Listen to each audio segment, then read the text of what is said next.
Welcome to episode 35 of the G2 on 5G. It's the latest inside scoop on everything 5G. We cover 6 topics in about 15 minutes, and it's brought to you by More Insights and Strategy. I'm Will Townsend, and joining me again this week is my fellow analyst, Anshel Sag. So let's get started with my first topic. I spoke about this last week, the fact that I was going to write a Forbes article about 3 big predictions for cellular networking in 2021. And I believe I touched on private networking, but I did publish that article this week. Private networking is one. It's no secret if you look at the momentum that was carried forward from last year. Nokia, they've been, very, in the lead, as it were, with respect to private networking. They did announce a standalone 5G solution last year. They exited the year with about 220 customer wins. Those aren't networks, so they're multiple networks within individual customer deployments. And that was announced. That standalone support was announced, I believe, in late summer of last year. And then in the fall, I believe it was October, AT&T announced that they were partnering with Nokia to provide a private networking platform utilizing Nokia equipment. So, I expect this is going to continue to build. There were some other wins announced. I believe this Port of Seattle is going to roll with Nokia infrastructure for their private network. So I expect to see more and more momentum behind private networking this year. 2 other things. One is pretty obvious, Open RAN. I'll talk a little more about that in Verizon in the podcast, but I believe Open RAN will continue to find its footing. Standards are coalescing, and I expect to see a lot of pilots from the major carriers. I do expect, with respect to greenfield rollouts, when you look at what Dish is doing to roll out their new 5G network this year in the second half, there'll certainly be an Open RAN component to that. That's been stated. Rakuten in Japan as well. And also Reliance Jaya, we've spoken about them on prior podcasts. They're likely going to leverage Open RAN when they begin to deploy their 5G network. So they did a highly virtualized deployment with LTE, so no surprise there. And the third prediction I spoke to in that article, and if you'll go hit the More Insights and Strategy Forbes landing page, you'll find it quite easily, is I believe that this is the year that we're really going to start seeing 5G discrete services roll out, both for consumer and for enterprise. And consumer, it's pretty obvious, low latency mobile gaming. I think you'll see a lot of applications for smart stadium, as stadiums and, like the Super Bowl that's coming up, it's still going to be at limited capacity. And so, leveraging 5G and mixed reality to maybe bring fans closer into the physical arena, because quite a few of them won't be able to attend. So, nothing too earth-shattering. I didn't make any sort of crazy predictions of companies acquiring other companies, but I'm wondering, Anshel, as you think about 2021, are there other things that you think are really going to, we're going to see momentum behind with respect to 5G? I think we're going to see certain carriers become much more aggressive on standalone and carrier aggregation. Mm-hmm.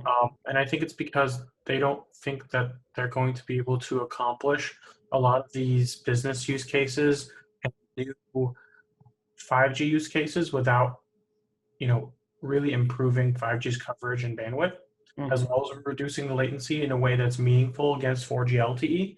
So I think that's going to be something that's going to continue to accelerate this year, to the point where I think most operators are going to have some form of carrier aggregation enabled in some form of standalone. T-Mobile already has that, but I think it's going to be a global phenomenon. Yeah, I agree. And that's where we're going to get to sort of kind of the true promise of 5G, when that core and that RAN are both, 5G. Then we'll start seeing, the tremendous throughput and, extreme low latency that will result. But let's shift to your first topic. And I believe, didn't Samsung have an Unpacked event this week, and there were some new devices they announced? Yeah, actually, the Unpacked event was on Thursday, which is today when we recorded this. Oh, Uh, wow. I did a live broadcast with our boss and colleague Pat. We talked about the whole launch and extensively for half an hour. Mm-hmm. So the reality is I can condense it into a very quick 2-minute portion. Essentially, the entire S21 series, all 5G, starting price is $800. The S21 Plus is $1,000, and S21 Ultra is $1,200. And the S21 Ultra is the only device that has Wi-Fi 6E, so it has both the latest in 5G as well as Wi-Fi 6. Mm-hmm. And what's interesting is the Snapdragon 888, which is in the Samsung S21 Ultra. Well, actually, it's in all of the S21s, but Mm-hmm. the Snapdragon processor has an X60 modem built in, which is the latest modem from Qualcomm. So it's capable of doing not only 5G carrier aggregation in low bands and mid bands, but also it can support the upcoming C-band bands as well when those come out for 5G. So Mm-hmm. the S21 is definitely the phone of today, but it's also very much the phone of the future. And it's the kind of device where you actually can probably buy it today and use it for the foreseeable future, because it's going to support pretty much everything that 5G networks are going to be lighting up within the next year or two. Yeah, and I also read there were some other features like something referred to like Knox Vault that was, sort of a security feature, and I also thought I saw some sort of capability similar to tile and location tracking. Am I off base there? Or? Yeah, so they did add some increased security. They have dedicated security chips and memory on board, which Mm-hmm. cannot be compromised. Essentially, they're adding a hardware layer of security in addition to the software. Mm-hmm. And then they did launch their own Samsung Galaxy tags. One is a Bluetooth tag, while the other one uses UWB, which is Mm-hmm. ultra wideband. Right. And that one will not be out until later in the year. Additionally, the S21 Ultra is going to be the first Samsung Galaxy S series phone with pen support. Traditionally, the pens have been for the Note series, Right. but this is the first Note phone that will support the pen. So it'll have the fastest processor, it'll have the fastest Wi-Fi. Only the S21 Ultra has Wi-Fi 6E. The other ones just have regular Wi-Fi 6. Mm-hmm. And basically, if you want the best phone available, the S21 Ultra is it. It is a bit of a pricey device, but I think Samsung has more right-sized the pricing of their devices against what Apple is offering. I don't have an Android product. I use an Apple product. I mean, from your perspective, I mean, is that pen, is it a great user experience? Yes, I think it is. I think it's quite a good user experience, especially on the Note, because the pen hides away inside your phone until you need it. Mm-hmm. But I love using it to take screenshots. I love using it to sign documents. I also like using it just to like take notes sometimes. Mm-hmm. So it's pretty useful. I suck. My handwriting is awful. So it's not as good as if my handwriting was better. But realistically, it's still a very nice feature to have. And it's a very precise way of using a smartphone for applications where you might not be able to sign with your finger or something like that. Yeah, no, I get it. And I have a demo unit. It's the latest Note, so not part of this announcement, but an AT&T demo, and I'm playing with it. And the overall construction is beautiful. I mean, it's an absolutely gorgeous phone. So. And they kind of lean into that Note 20 design language with the new S21. So it'll be hard to tell the difference between the two of them from afar. Yeah. Yeah. Well, I mean, hopefully you'll get some demo units. Maybe on a future podcast, you can kind of come back and talk about your user experience there. So why don't we shift to my second topic this week? And T-Mobile announced a 5-year multi-billion-dollar deal with both Ericsson and Nokia to continue their 5G rollout. And I think you're going to double click into a massive MIMO support with respect to the Nokia deal. But I mean, what does this really mean for the Uncarrier? Number one, clearly, Neville Ray, the CTO, has been on record stating that, Open RAN is interesting, but not going to factor into their 5G deployment plans. This certainly, harkens, to that as well. And, also in addition to the massive MIMO support, with respect to the Nokia opportunity, they're gonna use this infrastructure to support voice over 5G, which is, I believe, VoNR. I like that an acronym, as well as VoNR, and network slicing as well. And truly, that's sort of T-Mobile. We've talked about T-Mobile, first to standalone, most impressive spectrum footprint for 5G deployment. And now, from my perspective, these deals really support fine tuning their deployment, and then getting a network slicing. I mean, that's really going to unlock a host of monetization opportunities for them, as well as for the other carriers once they get there, to monetize that multi-billion-dollar investment in the pipe. So I know you're going to talk about the massive MIMO aspects of that, but any thoughts? Any additional thoughts? I mean, it seems like they're happy with the dual sourced approach. Mm-hmm. It seems like they're using Ericsson for low band, and it seems like they're using Nokia for mid band. Mm-hmm. So I think that's a win for them because they're able to get more competitive pricing from them, but also they're getting probably the best of both worlds based on what those vendors have to offer. But yeah, I'll definitely talk more about it later in the podcast. Awesome. Well, let's shift to your second topic. And you've been participating in CES this year. I took the bench on this one, but I know Patrick, our principal, and as well as you and a few other of our analysts like Mark Vina attended. And you want to kind of recap the CEO's 5G keynote. Yeah, so I believe last year, Verizon's CEO also keynoted the CES conference. He did. I attended, I recall. And he talked about the kind of the 7 or 8 currencies of 5G, which is sort of Verizon's kind of approach to use case. Yeah, and honestly, it felt a lot like last year's announcement.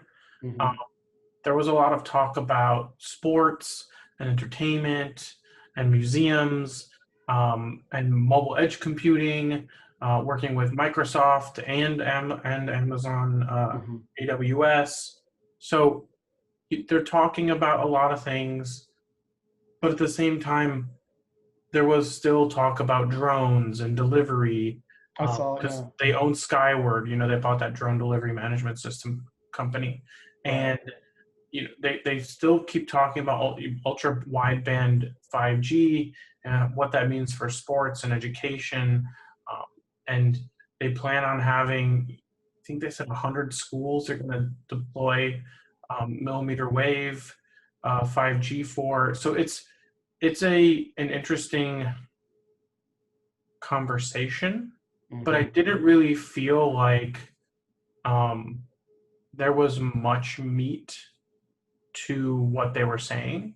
Yeah. Especially when you consider, like, I was watching it and he was talking about like our 5G network will support speeds of up to 300 kilometers an hour. And I was just like, okay.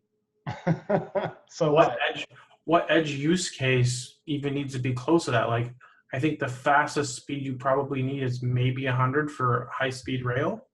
Right. So like, I struggle sometimes with how Verizon chooses to approach their marketing of 5G, especially when you consider that they're so far behind AT&T and T-Mobile. And I just didn't get a sense that they've really righted the ship's direction that much. And I think it might just be because they don't have a choice yet.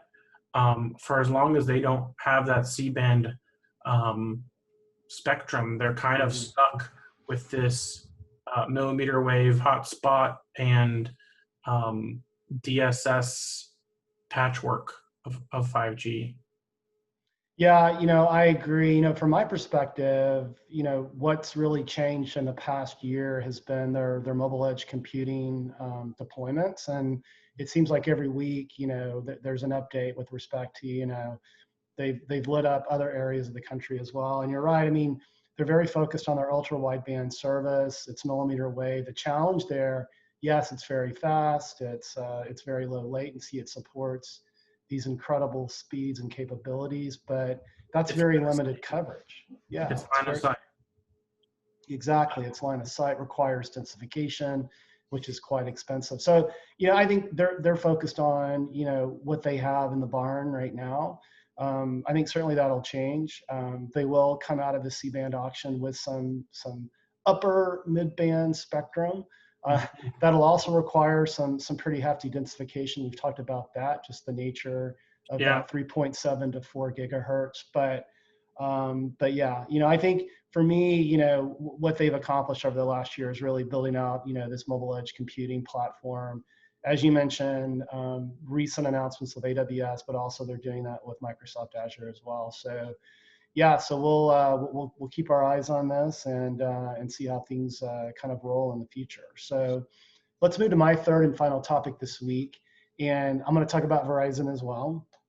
And their CTO, his name is Kyle Malady, if I'm pronouncing that correctly, was speaking this week to the fact of what they plan to do with Open RAN, and it sort of seemed sort of double-edged from my perspective. On one hand, he was stating that yes, Verizon, we are 100% behind Open RAN. For me, that's sort of an oxymoron with what they're doing with millimeter wave, because with Open RAN, you're trading potentially radio access network performance for lower cost, right? And so maybe that's going to be part of their mid-band build out. I don't know, but at the same time, he caveated his enthusiasm by saying that, hey, we're going to kick the tires on it. We don't believe it's going to be a significant part of our overall current 5G deployment. So there were sort of some mixed messages there, and this may get back to what we were just talking about. Verizon's still trying to find its footing with respect to getting a deployment out there that is going to provide not only great performance but great coverage, right? Yeah. Yeah. So any further thoughts there? I mean, we don't want to whip a horse. We don't want to whip a dead horse, but No. Here's the thing. Sorry, it's like really hot in San Diego. It's like 85 today. That's okay. What I actually think, and this may be telegraphing exactly what I was thinking, I believe that Verizon and AT&T, in order to deploy their mid-band spectrum, are going to actually have to go Open RAN to cut their costs, because I think they're going to have to densify their network so much. And they're spending so much on the spectrum. And they're spending so much on the spectrum that I don't see a path forward for their networks to fully deploy and realize that spectrum's potential, unless they go Open RAN and minimize their costs. And we know that Open RAN is already being proven on mid-bands already. So it's like the expectation and understanding of what Open RAN can do for mid-band is already there. And I don't see it being used for millimeter wave necessarily, but I see it could work 100% for mid-band as it's being used now. And I think that it's going to primarily probably be used for mid-band, to be honest with you. And I just don't see how Verizon and AT&T can spend $35 billion on spectrum and then think about, like you had earlier mentioned, it's going to be hard to deploy 3.7 to 4 gigahertz bandwidth, because it's a really high frequency for a mid-band. Like T-Mobile's 2.5 is already like not ideal, right? But they've Sprint has already kind of figured out a lot of the physics of it, and it behaves like 1.9, but it's still not like a 700 and 800 in terms of coverage. So 3.7 to 4 is either going to require some very creative new technologies or significant densification, and it might be a little bit of both. But realistically, they're still going to have to densify the networks far beyond where they are today, because both AT&T and Verizon have benefited greatly from having their 850 and 700 megahertz bands that give them this great coverage. So I think it's going to be very interesting to see what happens. But I 100% believe that Open RAN is going to be one of those doors that they can walk through. Yeah, no, I totally agree. And Qualcomm to the rescue here. So with their announcement, their small cell announcement, where they were taking those design wins with a few, handful of partners like Airspan Networks and blowing it out to about 20 to include folks like Samsung Networks and others. Should help drive an economy of scale, in the pico and small cell space that, I don't know if it's going to theoretically lower the cost, but I think it's going to do some of that. It's going to lower that bill of material to a point where at least it's a little more affordable to go densify these networks versus before that announcement from Qualcomm. So we'll keep our eyes on it. But let's hit your third and final topic. And again, you want to double click into like the T-Mobile announcements that I spoke to sort of very broadly with Ericsson and Nokia, and in particular, massive MIMO support. Yeah, so I think the reason why I gravitated towards this was because I think it's a positive thing for both Nokia and T-Mobile. As you know, Nokia has definitely needed some wins in their traditional business. And I think this is going to be a big one for them because I think T-Mobile needs to roll out 2.5 gigahertz everywhere because it gives them the capacity to do stuff like fixed wireless. When they have so much spectrum, they can allocate 20 megahertz just for fixed wireless, and that'll allow them to have an entirely new business that they've never had before on top of their existing business. But I think it's a big deal because it extends the relationship with T-Mobile and Nokia for 5 years, which means that this is a long-term relationship and that T-Mobile sees themselves taking about probably 5 years to realize this full 2.5 gigahertz rollout. I think they said something around 3 to 5 years, but 5 years sounds about right. And it's important because this massive MIMO is kind of a technology that was first pioneered by Sprint because they were using it with their 2.5 gigahertz spectrum. And now Nokia is bringing it to T-Mobile. And I genuinely believe this is going to be the capacity and bandwidth solution to T-Mobile's 5G strategy. And I've already actually had a chance to experience it.